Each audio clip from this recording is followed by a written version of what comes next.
Huge round of applause, ladies and gentlemen.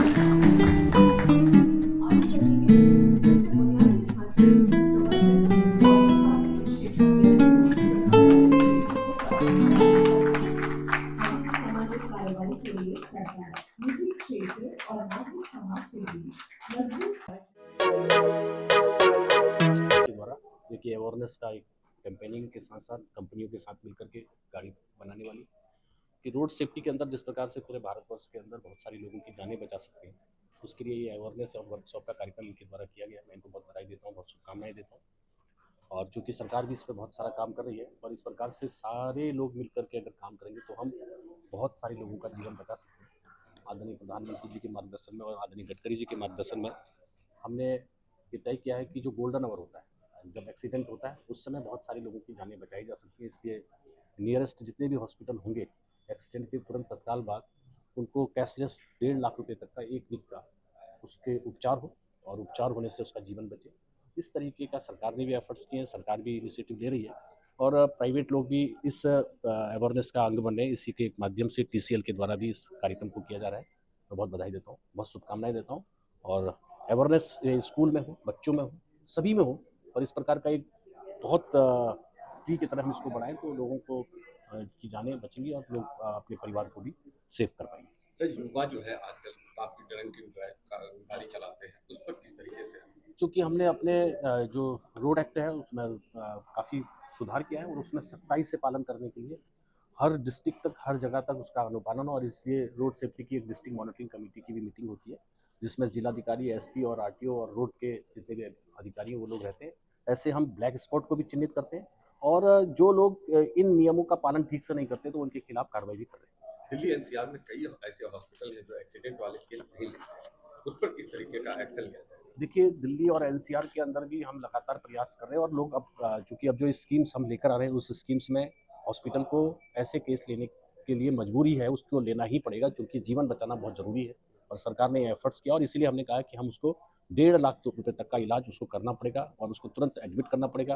कल हमने भी एक एमओयू साइन किया है हॉस्पिटल्स के द्वारा, हॉस्पिटलों के बीच में। तो मैं समझता हूँ कि आने वाले समय के अंदर पूरे देश भर के अंदर इसका सख्ताई के साथ इरसा इंडियन रोड सेफ्टी अलायंस के लॉन्च के उपलक्ष्य में हम लोग सब एकत्रित हुए हैं ली मेरिडियन होटल दिल्ली में।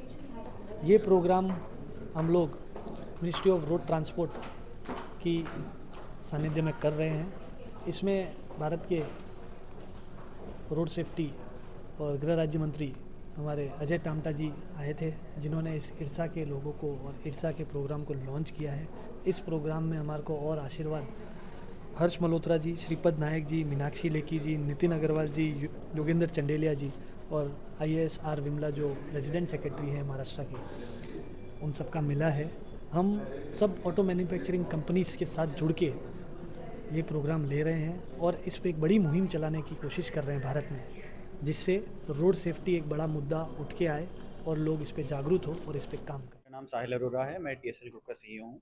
हमने ये इरसा की शुरुआत करी है ताकि हम एक कॉमन प्लेटफॉर्म पे सबको इकट्ठा कर सकें और जो साइलोज में काम हो रहा है, the 4 different E's of road safety, we can create a collaborative platform where all the stakeholders can be brought together and we can work in tandem with each other.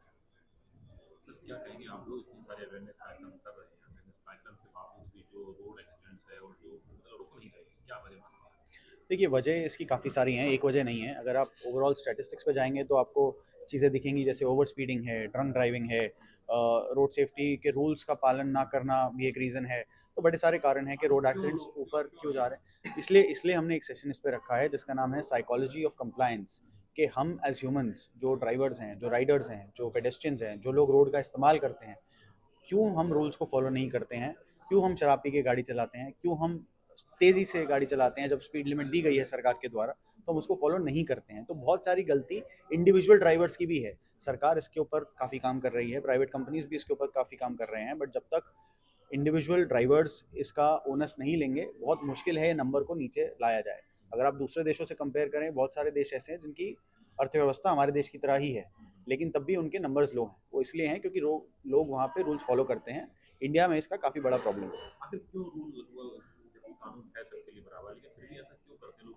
क्या कानून का डर नहीं है लोगों के अंदर, क्या मानना है? देखिए, इसमें 2-3 चीज़ें अगेन प्रॉब्लम्स हैं। पहली प्रॉब्लम ये है कि लोगों को एजुकेशन ही नहीं है। अगर मैं यहाँ पे रूम में सबसे सवाल करने लग जाऊँ कि आपको रोड सेफ्टी रूल्स के बारे में पता है, अगर मैं 100 सवाल करूँगा तो 20 सही जवाब मिलेंगे, 80 को रूल्स के बारे में भी शायद नहीं पता होगा। तो एक एजुकेशन बहुत बड़ा मात्रा है जो आई थिंक मिसिंग है, जो डाला जाना चाहिए, स्कूल्स में इनकलकेट होना चाहिए।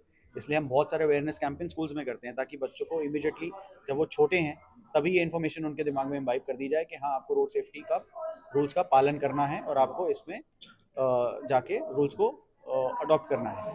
क्या मैसेज देना चाहिए? देखिए, मैसेज मैं यही देना चाहूँगा कि इंडिविजुअली हर एक को कंट्रीब्यूट करना चाहिए। ये सिर्फ सरकार का या प्राइवेट एंटिटी का काम नहीं है, ये काम हम सबका है और अगर हम सब साथ में मिलकर इस पे काम करेंगे तो डेफिनेटली ये नंबर्स कम हो जाएंगे। गवर्नमेंट के लिए क्या सजेशन देना चाहिए? देखिए, गवर्नमेंट के लिए यही है कि प्राइवेट सेक्टर के साथ मिलकर काम करें। हम समझते हैं कि आप अपनी तरफ से पूरी कोशिश कर रहे हैं, लेकिन बहुत सारी कंपनीज प्राइवेट सेक्टर की भी हैं जो इस रोड सेफ्टी के ऊपर काम करना चाहती हैं। तो अगर सरकार का सहयोग मिलेगा तो वो कंपनीज भी काफ़ी अच्छी तरीके से काम कर पाएंगी। क्या आपकी संस्था जो है ट्रैफिक पुलिस डिपार्टमेंट से आपके बैठ के बातचीत नहीं कर रही है? हम ट्रैफिक पुलिस डिपार्टमेंट्स के साथ काम करते हैं।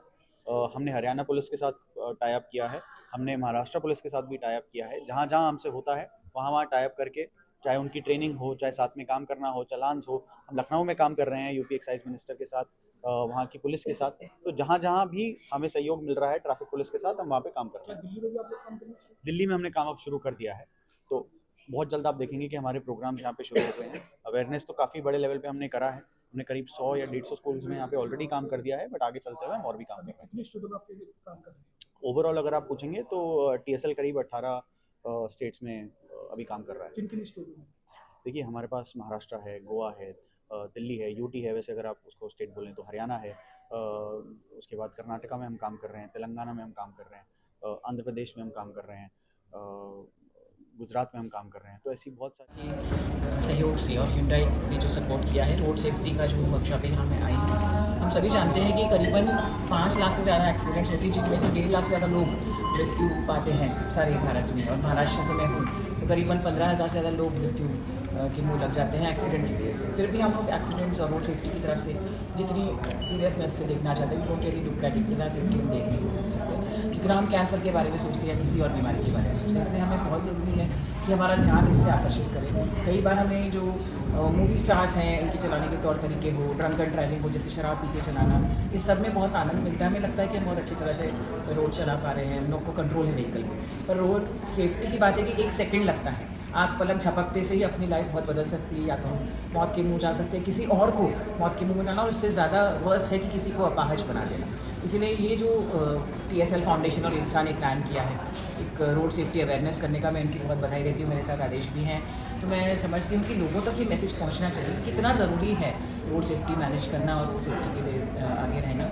और ये स्कूल्स की तरफ, या मैं समझती हूँ IITs हो या दूसरे इंस्टीट्यूशंस हों, इनको इन्वॉल्व करके एक तो रोड सेफ्टी की बात है, और स्पेसिफिकली आज के जो यूथ है उन तक कॉलेज में पहुँचे कि ज़ीब्रा क्रॉसिंग फॉलो करना, सिग्नल फॉलो करना, स्पीड मेंटेन करना, बिना पिए नॉन ड्राइव, ये सारी चीज़ें अगर हम लोग करें तो हमारी तो ज़िंदगी बेहतर हो ही सकती है, पर दूसरों की ज़िंदगी को भी बेहतर बनाने में हमारा बहुत बड़ा योगदान है। क्या मैम दिखता है यूथ पीढ़ी जो है कहीं ना कहीं जो यंग उम्र के बच्चे जो होते हैं वो बाइक चलाते हैं, हैबिट करते हैं, कहीं ना कहीं उनके साथ जो हादसा होता है उसको क्या पेरेंट्स को उसकी कहीं ना कहीं नेगेटिव रखना चाहिए, नहीं रखना चाहिए? पेरेंट्स को भी कितना हद तक रखेंगे ना, ये तो बच्चे को ही समझना चाहिए कि मूवीज़ में, जैसे मैंने अभी भी कहा कि फिल्म में जो दिखाते हीरो हीरोइन कर रहे हैं, वो तो खुद को हीरो करता नहीं, उनके एक्स्ट्रा होते हैं या जो डुप्लीकेट होते हैं वो सारे लोग करते हैं। ये तो सिर्फ लास्ट में आके अपना वो दिखा देते हैं कि हम लोग आए हैं। तो असल में तो हम लोग हमारी लाइफ की हीरो हीरोइन है भाई, हमारा तो कोई डुप्लीकेट है नहीं ना, कि अगर मैं कहूँ कि मैंने इस तरह से गाड़ी चला ली तो मेरे को बचाने वाला तो कोई है नहीं, मुझे तो अपना ही करना है। इसलिए अक्लमंदी तो हमारी खुद को होनी चाहिए कि हम अपना लाइफ कैसे मैनेज करें। इसलिए ये बात है कि यूथ को, और यूथ आजकल का इतना समझदार है कि उससे ज़्यादा समझदार मुझे लगता नहीं हमारे ज़माने में, उनको हर चीज़ पता है, सिर्फ कि समझ के करना ये एक बात होती है। तो कानून का कोई ना करे मैम, कानून का डर खत्म हो गया है क्या लोगों में? नहीं, कानून का डर कहाँ खत्म हुआ है, कानून का डर कभी ख़त्म नहीं हो सकता है। वो समझ नहीं पाते होंगे शायद कि उस समय एक क्षण होता है जब हम लोग सोचते हैं, डर तो नहीं मिटता कभी भी कानून का, पर वो एक सेकेंड जो होता है ना जब हम लोग सब कुछ भूल जाते हैं, उस समय में शायद कुछ गलती हो क्या जाती है। वजह मानते हैं कि इतनी अवेयरनेस प्रोग्राम कराए जाते हैं, सरकार भी इसको लेकर सतर्क रहती है, लेकिन उसके बावजूद इस तरह के लोग मतलब समझ नहीं रहे, क्या समझते हैं, क्यों नहीं जाकर समझ रहे हैं, क्यों इस तरह की घटना होती है?